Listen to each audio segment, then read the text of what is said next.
Hello. അപ്പോൾ ഇന്ന് നമുക്കൊരു കോഴിക്കോടൻ സ്റ്റൈൽ ചിക്കൻ ബിരിയാണി ഉണ്ടാലോ. അങ്ങനെ ചിക്കൻ എടുത്ത് മസാല പുരട്ടാൻ തുടങ്ങിയപ്പോൾ കേട്ടോ ഞാൻ വീഡിയോ എടുക്കാന്നുള്ള കാര്യം ഓർത്തത്. അങ്ങനെ ചേച്ചിയാണ് കേട്ടോ ഇന്നത്തെ ഷെഫ്. അങ്ങനെ അവൾ ചിക്കൻ എടുത്ത് അതിലേക്ക് മസാലകൾ ഇട്ട് കൊടുക്കുക കേട്ടോ. അപ്പോൾ ആദ്യം തന്നെ മഞ്ഞപ്പൊടി മുളക് പൊടിയാണ് ഇട്ട് കൊടുത്തേക്കുന്നത്. നല്ല കളർഫുൾ ആയിട്ടുണ്ടല്ലേ. ഇനി ഇതിലേക്ക് നമുക്ക് ആവശ്യമായിട്ടുള്ള ഉപ്പ് ഇട്ട് കൊടുക്കുക കേട്ടോ. എനിക്ക് ഇതിൻ്റെ അളവുകൾ കാര്യങ്ങളൊന്നും അറിയത്തില്ല. ചേച്ചി എന്താണ് എഴുതുന്നത് അത് അതേപോലെ ഞാൻ പറയാം കേട്ടോ. കാരണം ഇതുവരെ ഞാൻ അടുക്കളയിൽ കയറി ബിരിയാണി പോയിട്ടൊരു ചായ പോലും മര്യാദയ്ക്ക് വെച്ചിട്ടില്ല. ഇനി നമ്മൾ ഇതിലേക്ക് മോരാണ് കേട്ടോ ചേർക്കേണ്ടത്. അപ്പോൾ ഞങ്ങളിത് ഇതുപോലെ കുപ്പിയിൽ ഇങ്ങനെ മോര് മേടിക്കലാണ് കേട്ടോ ചെയ്യുക. അപ്പോൾ നമ്മൾ മസാല പുരട്ടി വെച്ച ചിക്കനിലേക്ക് കുറച്ച് മോരും കൂടെ ആഡ് ചെയ്ത് കൊടുത്തിട്ട് നമ്മൾ നന്നായിട്ട് കുഴയ്ക്കാണ് വേണ്ടത്. മസാല ചിക്കനിൽ പിടിക്കുന്ന രീതിയിൽ നന്നായിട്ട് അതൊന്ന് കുഴച്ചിട്ട് കുറച്ച് നേരം അതൊന്ന് റെസ്റ്റ് ചെയ്യാൻ വെക്കുക.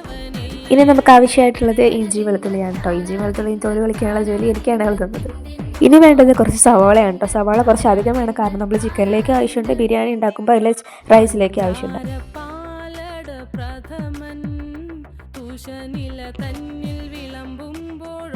അങ്ങനെ ഇത് നമ്മൾ വെളുത്തുള്ളി എല്ലാം തോല് ഒളിച്ചിട്ടുണ്ട്. വെളുത്തുള്ളി ഇത് കഴിഞ്ഞാൽ വീണ്ടും എടുത്ത് തോല് ഒളിച്ചു. ഞാൻ മടിയായിരുന്നു, കുറച്ച് ആകെ എടുത്തിട്ടുള്ളായിരുന്നു, പക്ഷേ ഇനി ആവശ്യമുണ്ടായിരുന്നു. അങ്ങനെ നമ്മൾ വെളുത്തുള്ളിയും കഴിഞ്ഞ് പിന്നെ അത് സവാള എല്ലാം തൊലി നോക്കി വെച്ചിട്ടുണ്ട്. പിന്നെ ഹരിയാനുള്ള ഡ്യൂട്ടി അമ്മയ്ക്കാണ് കേട്ടോ. അമ്മയാണ് അതിന് എക്സ്പേർട്ട്.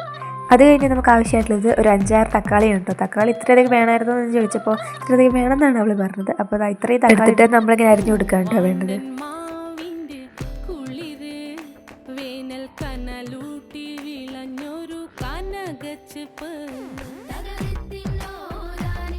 അങ്ങനെ ഇതാ ഫൈനലി നമ്മൾ തക്കാളിയെല്ലാം അരിഞ്ഞു കഴിഞ്ഞിട്ടുണ്ട്. അരിഞ്ഞു കഴിഞ്ഞപ്പോൾ നല്ല കളർഫുൾ ആയിട്ടുണ്ടല്ലേ.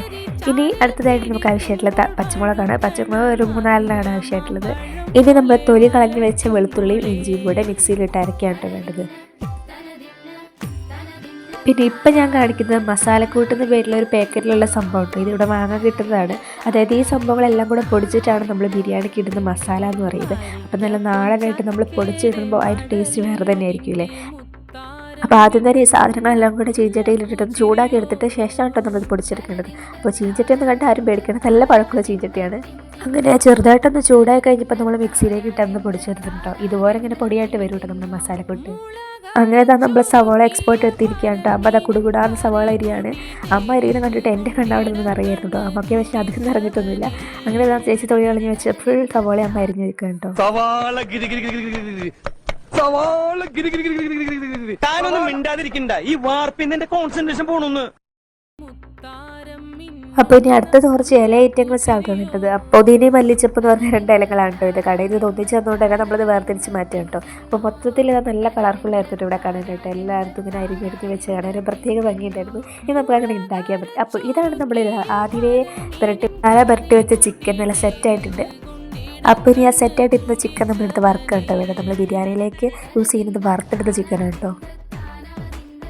അങ്ങനെ ഇതാ നമ്മളിവിടെ ഗ്രേവി പ്രിപ്പയർ ചെയ്തുകൊണ്ടിരിക്കുകയാണ്. ഇത് പ്രിപ്പയർ ചെയ്യുമ്പോൾ തന്നെ നല്ല സ്മെല്ലായിരുന്നു. നല്ല അടിപൊളി സ്മെല്ല് വരുന്നുണ്ടായിട്ട് ഇതിലേക്ക് നമ്മൾ പൊതിന മല്ലിച്ചപ്പൊക്കെ യൂസ് ചെയ്തിട്ടുണ്ട് കേട്ടോ. എന്നിട്ട് നല്ല കുറേ ചിക്കൻ മസാലയും അങ്ങനെ മുളക് പൊടി മഞ്ഞൾപ്പൊടി അങ്ങനെ ഓരോ മസാലയും സവോളയൊക്കെ എടുത്തിട്ട് നന്നായിട്ട് ഇങ്ങനെ വരട്ടാണ് ചെയ്യുന്നത്.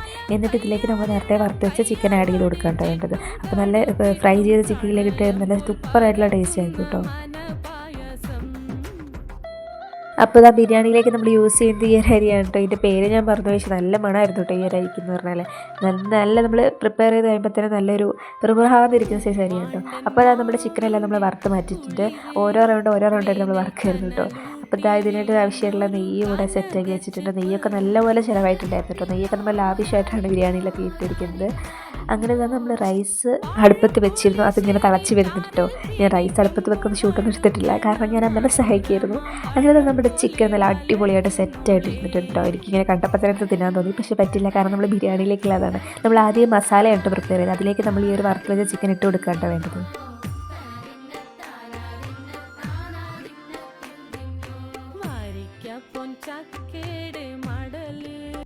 അങ്ങനെ നമ്മൾ റൈസ് വെള്ളമൊക്കെ പോയിട്ട് നല്ല സെറ്റായി വന്നിട്ടുണ്ട് കേട്ടോ. ഇനി ഇത് കുറച്ച് കഴിഞ്ഞിട്ട് നമ്മൾ ഇതിലേക്ക് ദം ചെയ്താൽ മാത്രം മതിയേ. ഇനി നിങ്ങൾ കാണുന്നത് നമ്മൾ സൺലാസ് ഉണ്ടാക്കാനുള്ള പ്രിപ്പറേഷൻസ് ആണ് കേട്ടോ. അപ്പോൾ നേരത്തെ അരിഞ്ഞിട്ട് സവാള ബാക്കിയുണ്ടായിരുന്നു. അപ്പോൾ അതിലേക്ക് കുറച്ച് പച്ചമുളകും ഇഞ്ചി എല്ലാം കൂടെ ആഡ് ചെയ്തിട്ട് നമ്മൾ നല്ല അടിപൊളിയായിട്ടുള്ള സൺലാസ് പ്രിപ്പയർ ചെയ്യാം കേട്ടോ.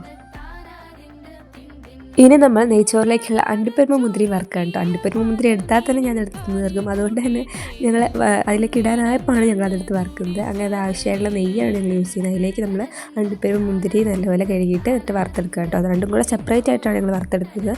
കാരണം മിക്സ് ആയി കഴിഞ്ഞാൽ അത് ശരിയാവില്ല. അതുകൊണ്ട് തന്നെ ഹൈവ അങ്ങനെ നമ്മളെ ബിരിയാണി ഇതവിടെ റെഡി ആയിരിക്കുകയാണ് കേട്ടോ. അങ്ങനെ നമ്മൾ ആ മസാലയിലേക്ക് നമ്മുടെ റൈസ് കോരി ഇടുകയാണ് കേട്ടോ. എന്നിട്ട് ഇത് നല്ലപോലെ ദം ചെയ്തെടുക്കുകയാണ് വേണ്ടത്. അതിൻ്റെ ഇടയിൽ നമ്മളിത് ബിരിയാണിയിലേക്ക് അണ്ടിപ്പരിപ്പ്, മുന്തിരി അങ്ങനെയുള്ള സാധനങ്ങളൊക്കെ ഇട്ടിട്ടുണ്ട്. പക്ഷേ അതൊന്നും എനിക്ക് ഷൂട്ട് ചെയ്യാനായിട്ട് പറ്റില്ല, ഞാൻ അപ്പോൾ അവിടെ ഇല്ലായിരുന്നു. അപ്പോൾ ഈ ഒരു മണം കിട്ടി ഞാൻ വന്ന് വെക്കുമ്പോൾ ഇത് എല്ലാം സെറ്റായി ഉണ്ടായി കഴിഞ്ഞിരുന്നു കേട്ടോ. അങ്ങനെ നമ്മൾ ഈ റൈസ് മാത്രം ആ മസാലയിലേക്ക് ഇട്ടിട്ട് ചിക്കൻ എല്ലാം കൂടി ചേർത്ത് നമ്മൾ ദം ചെയ്തെടുക്കാൻ വേണ്ടി പോവാണ്.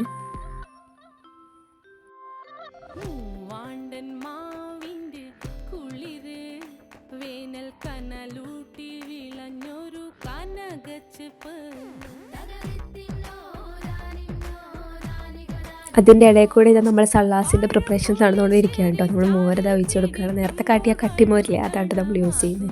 അതിലൊരു പ്രത്യേക ടേസ്റ്റും പൊളിയൊക്കെ തന്നെയാണ്. അപ്പോൾ ഈ ഒരു കളർഫുള്ളായിട്ടുള്ള സാലഡ് ഇവിടെ റെഡി ആയിട്ട്, അപ്പോൾ ബിരിയാണി അടുപ്പത്ത് ദമ്മായിക്കൊണ്ടിരിക്കുന്ന സമയത്താണ് നമ്മൾ ഈ ഒരു സള്ളാസൊക്കെ പ്രിപ്പയർ ചെയ്തുകൊണ്ടിരിക്കുന്നത്. അപ്പോൾ നമ്മുടെ വീട്ടിൽ ഇന്ന് പുതിയ ഗസ്റ്റൊക്കെ ഉണ്ടായിരുന്നു, അതുകൊണ്ടാണ് നമ്മൾ ബിരിയാണി ഉണ്ടാക്കിയത്. ഗസ്റ്റ് എന്ന് പറയാൻ പറ്റില്ല, അമ്മമ്മയാണ് കേട്ടോ വന്നത്. അപ്പോൾ അമ്മമ്മ വന്നപ്പോൾ നമ്മൾ സ്പെഷ്യലായിട്ട് ബിരിയാണി വെച്ചതാണ് കേട്ടോ. പിന്നെ ചേച്ചി എറണാകുളത്തുനിന്ന് വന്നിട്ടുണ്ടായിരുന്നു, അപ്പോൾ ചേച്ചിയാണ് ഈ ബിരിയാണിയൊക്കെ ഉണ്ടായത്. അങ്ങനെ ഫൈനലി ഇതാ ബിരിയാണിയൊക്കെ റെഡി, നമ്മൾ കഴിക്കാൻ വേണ്ടിയിട്ട് പോകാം കേട്ടോ. സള്ളാസും അച്ചാറും ബിരിയാണി എല്ലാം കൂടെ ആയിട്ട് നല്ല കാണാൻ നല്ല രസമുണ്ടായിരുന്നില്ലേ. അതുപോലെ തന്നെയായിരുന്നു നമ്മൾ കഴിക്കാൻ, നല്ല അടിപൊളി ടേസ്റ്റ് ആയിരുന്നു കേട്ടോ. ഇനി നിങ്ങളിവിടെ കാണാനായിട്ട് പോകുന്നത് എൻ്റെ കഷ്ടപ്പാടാണ്. ഞാൻ ഇത്രയും നേരം എടുത്ത വീഡിയോസ് എല്ലാം ഉണ്ട് ഗാലറി കിടക്കുന്നത്. ഞാൻ ഇത് എഡിറ്റ് എല്ലാം കണ്ടിരുന്ന് ഡിലീറ്റ് ചെയ്യണം.